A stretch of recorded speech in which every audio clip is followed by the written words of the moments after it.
guy. Minjani.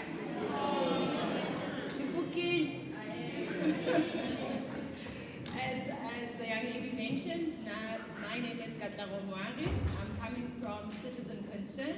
That is a YouTube channel that we started because we saw that South Africa needs to turn a different page.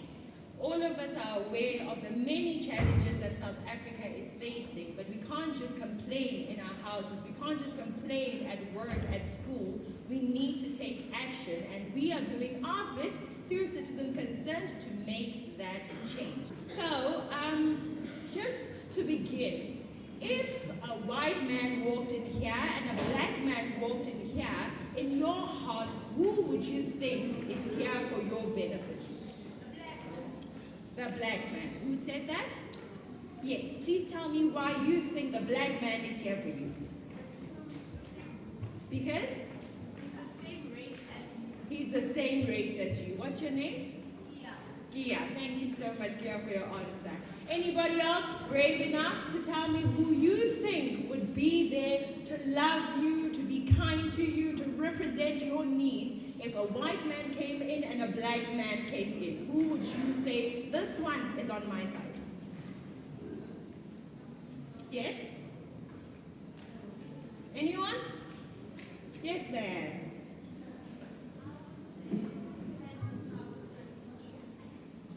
It depends on how the person treats you. What is your name? Ma? Buhle. Ngakubiza Buhle. Yabonga. Ubuhle. Okay. To anybody who doesn't want to participate, I'm gonna be writing people's names here. And the top three people, the three people who will get the highest scores are gonna get some goodies here. So that is an encouragement for you to participate. So the first point goes to Buhle. Please give her a round of applause.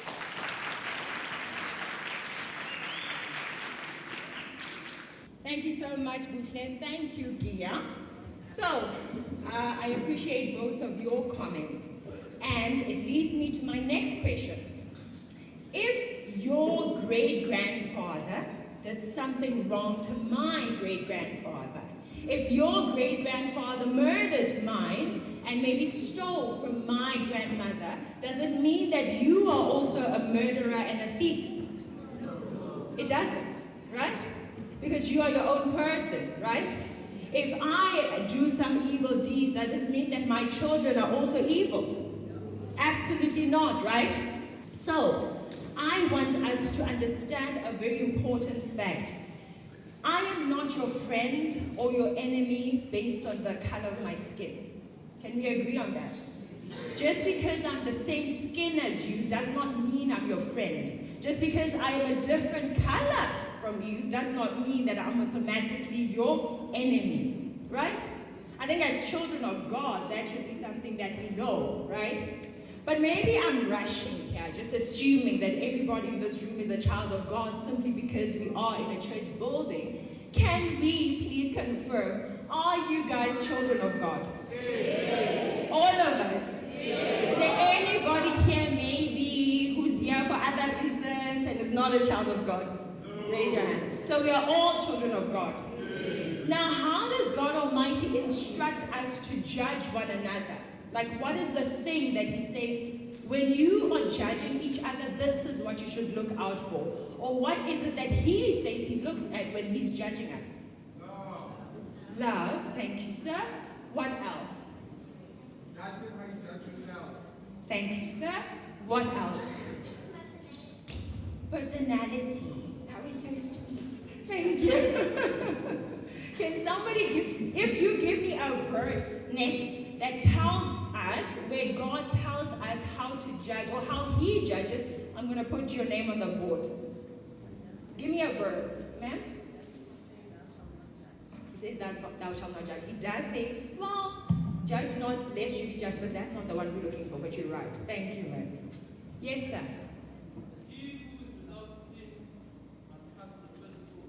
Thank you, sir. It does say that, but that's not the one I'm looking for. It's in the Old Testament. Okay, I'm going to give you another tip. This happened when God said, go and find me a leader for the nation of Israel. Come on, come on, come on. David, when David was anointed, what did God say to Prophet Samuel? Okay, I'll give it to you. So Prophet Samuel looked at the children of Jesse, remember, and said, this surely is the one that the Lord wants. And God said, no, you are looking based on outside, how the person looks. I am looking at the heart. And that is what I am here to encourage us to do. Instead of doing what we have been told so many times, to say just because a person is black, they're here for you, you should vote for them. That's not what God is saying. God is saying we ought to look at the heart. Just because a person is white does not necessarily mean that they are your enemy. The verse is, people look at the outward appearance, but the Lord looks at the heart. And that is in 1 Samuel chapter 16, verse 7. You guys remember colonialism, right? You know about apartheid, right? Again, I ask, are all white people our enemies because of colonialism and apartheid? Are all white people racist today because of apartheid? Absolutely not, right? You guys said that you're children of God, right? What is the greatest commandment that He gave us?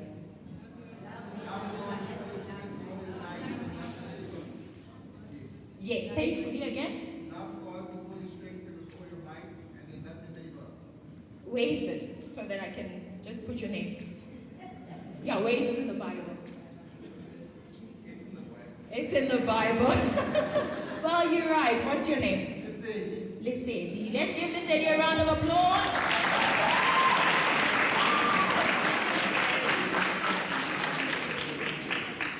So the exact verse says, Jesus replied, love the Lord your God with all your heart and with all your soul and with all your mind. This is the first and greatest commandment. And the second is like it. Love your neighbor as yourself. Now tell me, who is your neighbor? The black and the white man. The black and the white man, Lesedi says. Thank you, Lesedi. Kia? Who's your neighbor? Tandu is your neighbor. Thank you, Kia. Anybody else? Who is your neighbor? Yes. Okay, he just raised his hand. Anyone else? Everyone. Are you saying everyone? Please speak up. Everyone that you surround yourself with. What's your name? Neo. Thank you, Neo. I have a question. Is your neighbor limited to the person that you stay next to? Is your neighbor limited to the person who's the same color as you? Is your neighbor limited to the one who fought for your freedom before 1994? Is your neighbor limited to the people you go to church with? No, your neighbor, like Noah said, includes everyone. And what does Jesus say to do to our neighbor? Love them as we love ourselves, right? That's exactly what he says. Let me just put Noah's name there so she doesn't miss out. Please give Noah a round of applause. We've established that your neighbor is not the person who is kind to you, right? The neighbor is not just the person who, ladies in front, please, thank you so much. Your neighbor is not limited to the one who is kind to you, the one who gave you food, gentlemen. Your neighbor is not this gentleman that's making noise with you here. The neighbor is everyone, right? You're still my neighbor and I still love you, even after you did that. Even the guy in the street is your neighbor, right, guys? Why not? You don't know him. Okay, thank you, Kia, for mentioning that. So the way that Jesus made sure we understand what he meant when he said, love your neighbor as yourself, he gave us a parable, a story, right, in the Bible, where somebody asked, then who is my neighbor, Jesus? And Jesus gave us a story whereby somebody was hurt, was mugged, and they beat him up and all of that, right? The pastor came, the Levite came, they passed that person. Who is the next person who came, guys? It was the Levite and the priest came next. Thank you, Lesedi. Lesedi gets another point. And then they didn't help him. The person who helped him was a stranger who doesn't know him, who didn't even know about God. What makes him the neighbor was the fact that he was kind to him, right? Your neighbor is everybody, everybody. So therefore, what Jesus was trying to show us is that you don't need to only be kind to people you know. You don't need to be kind to people in church, people that you love, people that are kind to you. Every single person on the earth is our neighbor. And he also said that people will know that we believe in Jesus if we love people. You get it again? Awesome. Who knows the song, Kill the Boer, Kill the Farmer? We all know it. Who loves it? Who sings it? Based on the instruction that Jesus gave us to say, love your neighbor as you love yourself. If you love your neighbor as you love yourself, should you be singing such a song about your neighbor? You shouldn't, right? Because you would, yes ma'am? It was not a song, it was a slogan. It's being sung right now. It was a slogan, it was being used before 1994 for freedom's sake, right? So before 1994, it was good, it was right, just like every other song that was sung for freedom. But today, does it still have a place in our lives? Should we still be singing it today? It doesn't have a value today, right? And especially in the body of Christ. Yes, other people think what they think, they'll justify it. But if we believe in Jesus and we listen to his commandments and we do what he says we should do, which is love your neighbor as you love yourself, then we have no business saying, kill my neighbor. Because the Boer is our neighbor. The farmer is our neighbor. The white, the colored, the Chinese, the Italian, everybody is our neighbor. And there's no way that you would want someone to sing that of you. Therefore, you ought not to be doing to the next person what you wouldn't want them doing to you. Is a person that we know to be chanting the song a Christian? We know who we're talking about, right? Yeah. Is he a Christian? Possibly. Possibly. Thank you, Lisedi. Anyone else? He himself has come out and said, I am a Christian. Right? He's told us that he is a Christian, which makes me realize that oftentimes, not just him, it's easy to judge him, but many of us are Christians on Sunday, but Monday to Saturday, we're something else. When we come to church, yes, my brother, yes, my sister, loving, kind, and all of that. But when you get to school, you're someone else. When you get to work, you're someone else. Jesus says to submit, but you are saying all sorts of things about the person that you're working for. When you watch the news or you're on social media and they say, hey, these white people, this, that, and the other, you too are pressing that like and you're sharing that, forgetting that I am first a Christian before I am anything else, and therefore my conduct should show Christianity. We don't pause and say, would Jesus like for me to like this Instagram post? Would Jesus like for me to be wearing what I am wearing? Would Jesus like how I am behaving in class, being the class clown instead of representing him? What does the Bible say? What did Jesus say we are? Two things that he said we are in the world. We are against the world, right? Okay, that's a verse, but that's not the one. Somebody said it here. Two things that he said we are. Yes, ma'am? And somebody help her? The salt and the light of the earth. We are the salt of the earth and we are the light of the... Is this lady going to take all of these t-shirts, guys? He's sitting on 3 now. But good try. So Jesus said we are the salt of the earth and the light of the world. And he further said, nobody lights a lamp and puts it under the table. Do you remember that? If the light is on, you will see that the light is on. So when we go to school, do people see that this is a light, or are you hidden? Do they see? When you are at work, do people see, well, this mama is the light, this gentleman is the light, or is there a bit of doubt because we are going with the flow? Because whatever the politicians are saying, we are doing When we are saying 2024, 29 May, we are going to vote, we are voting based on this person did that, this person did this, I am black, he is white, I can't vote for them because of that. That is not being the salt. Everybody else can do this, but us as Christians, we ought to carry ourselves in a different way, hold ourselves at a higher standard, and other people will know what is right based on what they see us do. Can we agree on that? Can we agree on that? Now, still on that, I want to ask, we've all established that we are Christians. Now, are you a Christian who believes that one group of people deserves to be loved more than others? Are you a Christian that believes that one group of people deserves more opportunities than others? Are you a Christian that believes that other groups of people deserve forgiveness more than others? That's not how we roll as Christians, right?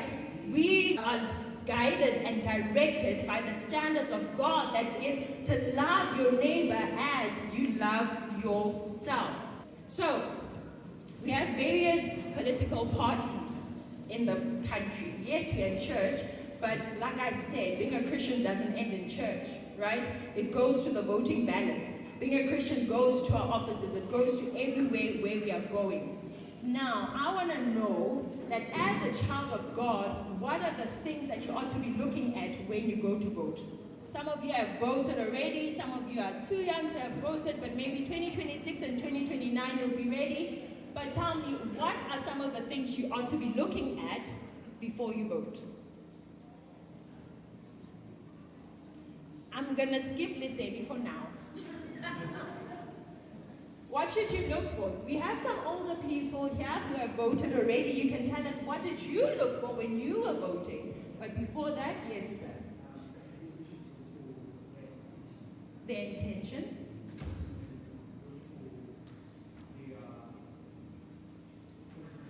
Their purpose. Their intentions and their purpose. What are some of the intentions and purposes that we should stay away from, and what are some of the intentions and purposes that we should say, yeah, I can consider this particular party?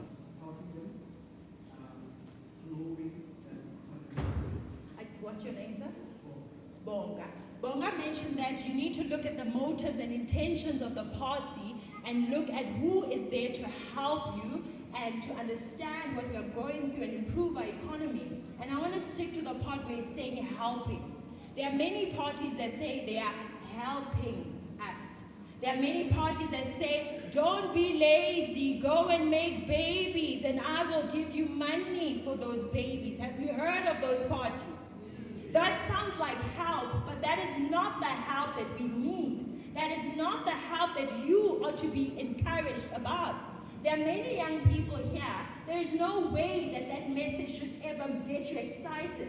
If anything, you should be repelled by such a person, because you know that, first of all, I ought not to be thinking about making a baby. I need to be thinking about, I am at this stage, my parents are paying for my school fees, I need to work as hard as I can to get those distinctions so that I can get a bursary and not be doing for NSFAS, because if you excel and you ensure that you are worth investing in, some company will. De Beers has many, bursaries. You know, there are many companies that are offering bursaries, but some of these political parties say that you are helped if we give you free education. The fact is, there is nothing free in the world. It's free to you, but there's somebody who's paying for you to get that free education. So you need to look at them and their intentions, as Bonga said, and not just an intention, because intention is not enough. Right? We are not judged by our intentions, but by the results that we yield. And we can see that to a great extent, some of the parties that many of our parents have trusted in for years had good-looking intentions, but those intentions have led to many people having 4 baby daddies, because I want that 5, 10 times 4. And what does having many baby daddies lead to? A fatherless home. And what does that lead to? The child is psychologically not well developed as the one who has 2 parents in the home. What does that lead to. The mother is the only one working. From 5 o'clock, she's out until 5 p.m. Nobody's there to see, or is this child being bullied? Is this child being abused? Has this child done his homework? And all of those many things that happen as a result of a fatherless home. So in the intention of that 510 or moving the 510 to 1,020 looks good, but that is not what we need, and that is not what we ought to be voting for. Bonga also mentioned that we need someone who's going to help us with our economy. And when we are looking, we need to consider to say the history. For example, do we understand the difference between communism and capitalism? Okay, just in case, because there are other younger ones, right? So capitalism, in simple terms, is a free market whereby I have a company, you want to work for my company, you say you want 10 rand, I say I can only afford 5, we negotiate to 7 rand an hour. It's a free market between you and I, right? You, me, we agree, let's work. 1 month, 2 months, 1 year, however long it is. We agree on the conditions together. I say I'm going to make this water bottle, you say you want it, you buy it. It's freedom of trade, right? I keep my money, I'll pay the taxes. Jesus said, give to Caesar, what belongs to Caesar, and to God what belongs to God. But basically we have the freedom to trade amongst each other. Communism, on the other hand, says, give me all your water bottles, or actually, come here, give me that company, and I will run that. No, let's expropriate all the land and then we will distribute. Meanwhile, they're actually stealing. Actually, don't work and have your own house. Let me give you an RDP house. So basically, that is not what will yield to a good economy. So as we are preparing to vote, it's very important that we understand these things. You cannot be stuck as if somebody has a gun to your head and saying ANC, ANC. Nobody even sees you in the ballot. You cannot even minimize the value of your voice to a packet of food, what they are doing to us. That is a disgrace. The fact that they think that they can come to black communities just before the elections, give us some food parcels, give us a t-shirt and some KFC, and that's enough for us to vote for them. That is a disgrace. That shows you what they think of us. That shows you that they've concluded that we do not do our research, and time again, we prove them right. We prove them right that actually, I'm okay with you cutting my electricity for 5 days, I'll still vote for you. I'm okay with you not fixing the roads, and I'll still vote for you. I'll just complain on WhatsApp and I'll say, hey, Marabatuba, but I'll still vote for you. That says more about us than it says about them. The fact that they know that they can do it every single year and still come out majority shows that something is wrong with us. And I'm hoping that by talking like this, I'm helping us start to see that no, man, life doesn't have to be like this. It doesn't have to be like this. Thank you very much, ANC. You fought for the freedom. We appreciate it. But let me remind you that the ANC was not the only ones that fought for our freedom. They are the only ones that are talking the most about it, but they are not the only ones. Helen Zille of the DA, that many people hate so much, that many people say was a racist or is a racist, was a journalist during apartheid, exposing what the apartheid government was doing to black people. But today, because some parties are telling us that no, she's white and she's this, that, and the other, no one pauses to do their research. A lot of black people are scared of voting for her because of the color of her skin. What do we know about the Western Cape? It's allegedly successful. Allegedly. Why do you say allegedly? Well, I've never been. What about the data that has been provided? Numbers are never the full story. They can always be obfuscated to tell whatever narrative they need to tell. Do you know about the Auditor General? She does audits every single year. She's called the Auditor General. She audits every single municipality. The metros, which are the big ones like Joburg, Cape Town, Pretoria, and also the small ones like Babo, City Bang, all the small ones, right? And time again, she comes out with very similar reports. Many of the municipalities in South Africa, they cannot give you to say, you gave us 8 billion between 2022 and 2023, this is what we have done with it. They cannot give you that. While Midvaal, which is a DA-run municipality, has done that over and over again. While Cape Town has done that over and over again. They are far from perfect, right? But with the standards of politicians that we have currently in South Africa, they are coming out tops.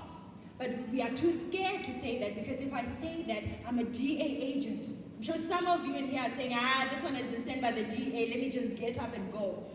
But I am a person who says facts first, cry later. I want to look at the facts. I went once to the Western Cape, just once, and it felt like I'm in a different country. The roads are clean. They are well paved. The lights are working. You can see the police presence, right? We were given a ticket for something very small. You don't like it, but you're like, hey, but at least they are working. You understand? And those are the facts. They have more that they could do.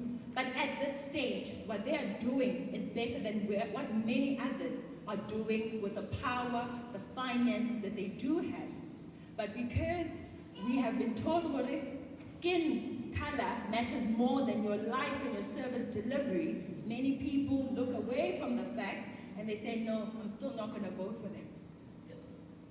What did Jesus say the greatest commandment is? Let's remind each other. Have God. And the second one? Have your neighbours and love yourself. Is everybody still here, or is it just me and Nisedi?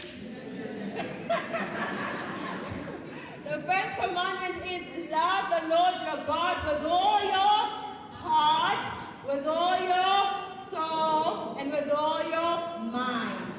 And the second is love your neighbor as you love yourself. And the way we are voting looks like we don't even love ourselves, honestly, guys. Honestly speaking, we look like we don't even love ourselves. Conclusion from the question that I asked, Bonga, I need to put your name there, and Simpiwe, is that we need to vote in a way that is beneficial to us, not based on the color of our skin. If there's a black candidate that's good, vote for them. If there's a colored candidate that's good, vote for them. If there's an Indian candidate that's good, vote for them. If there's a white candidate that's good, vote for them. At the end of the day, you are voting for yourself because you are the one who was in this room today without electricity. Who is in charge of this area? Which political party? Please say it louder.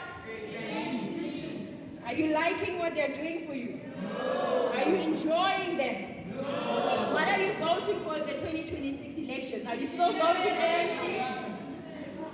Okay, maybe let's not ask that. Are you still voting ANC next year? What about in 2029? No. Are you sure?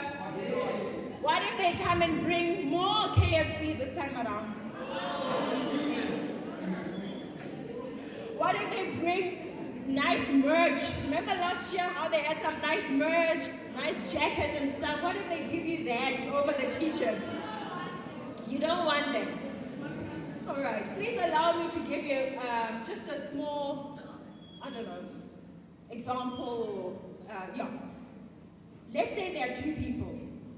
One is a dentist and the other one is a Candyman. One of them says, please vote for me. I will make sure that you never lose your teeth. I'll make sure that the teeth that you have that are rotten, I'll take them out. I'll make sure that you eat your fruits, your vegetables, and a lot of milk to make sure that your teeth are always in good condition. Vote for me. Mr. Candyman comes and says, no, don't vote for that one. Do you know that he's going to give you an injection? Do you know how painful it is to take out those rotten teeth? Just fruits, vegetables, and milk. I want to give you the licorice. I want to give you the jelly beans, the ice cream, and all the nice things. Who should you vote for? Who should you vote for? The dentist. The Candyman. The Candyman. I'm going to ask one more time. Who should you vote for? We have Candyman and we have dentist and we have the young young lady at this lady and the gentleman at the back with questions, I think. Yes.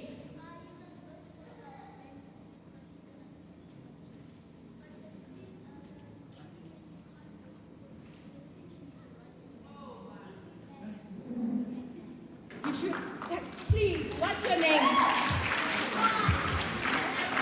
Yolanda. Can you come and just say it again here? There's a microphone here for everyone to hear your excellent answer. Please give a round of applause.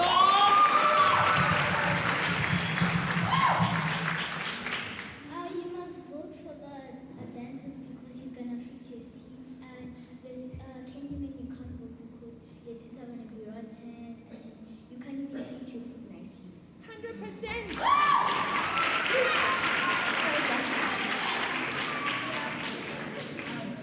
May we please start with the gentleman in brown? The Candyman only pointed out flaws that the dentist has and pointed out no good qualities that the Candyman will supply. Guys, give him a round of applause.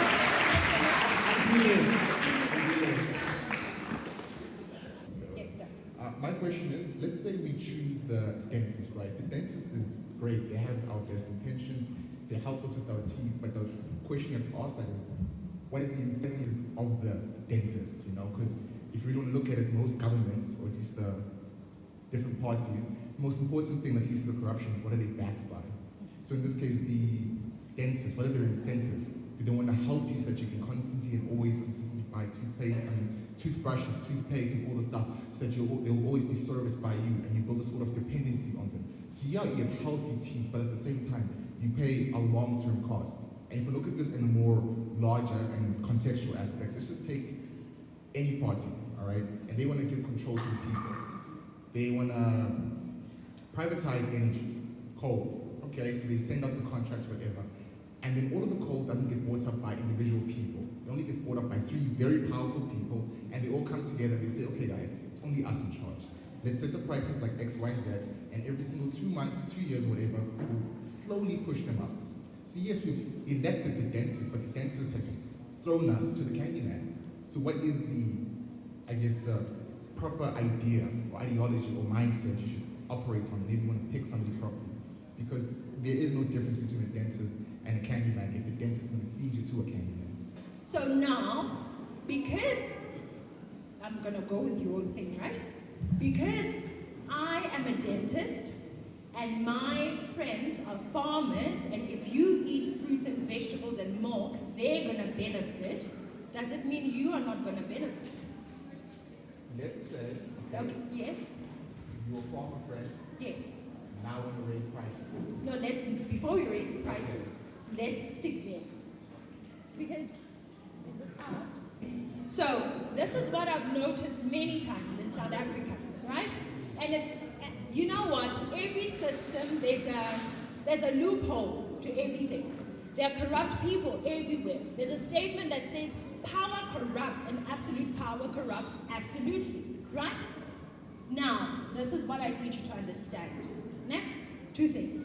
One thing is, South Africans have reached a place where they are saying, you know what, the ANC is corrupt and they are stealing, but at least it's black people that are stealing. I'm going to come to you now, right? That's one thing. They have a mindset that this conversation is going to. I'd rather have my teeth rotten, right? I'd rather lose all of my teeth and be very unhealthy than to have that farmer and the cow, the dairy farmer and the fruit and the vegetable farmer rich. Do you understand that? And that's a very, very dangerous mindset. I'm not saying that they don't have the ability and potential to collude, but I'm saying your decision making should be what is to my benefit, what is to the best of my benefit right now. And like I said, after 5 years, when you see that the dentist is colluding and like, no, this guy is messing us around, you have the democratic right to vote again. But what is very important for us to realize, and I think it's more prevalent among black people, is to say, I'd rather, let's lose together, instead of you winning and me winning.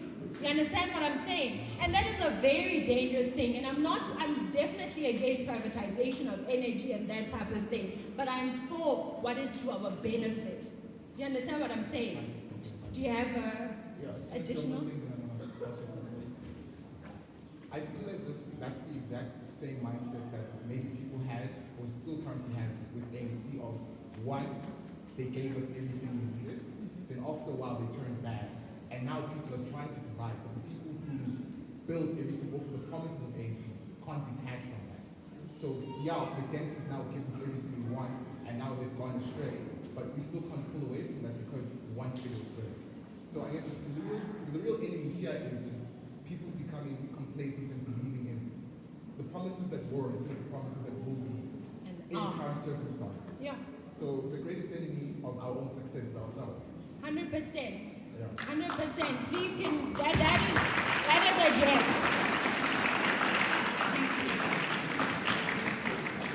That's very important. We have the right.